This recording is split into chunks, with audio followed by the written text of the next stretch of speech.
Hi there and good evening. This is Scott at Scott Trades on Twitter with StockMarketMentor.com and your chart of the day. Want to bring your attention to United Health Group. This is ticker UNH. So despite the market volatility today, UNH actually printed a nice inside day as it's still holding above that daily 8 exponential period moving average. That's the orange line here.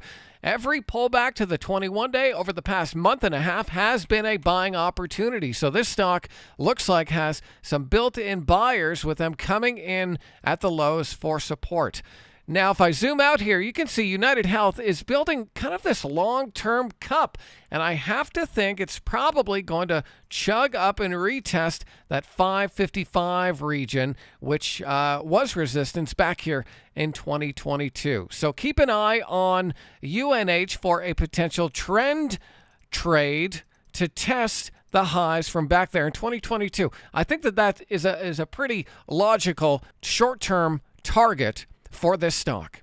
So I hope that video is helpful. Give me a follow on Twitter if you don't already, at Scott Trades, and check out what we're up to over at StockMarketMentor.com. Click that link, take a trial, and hopefully I'll see you there.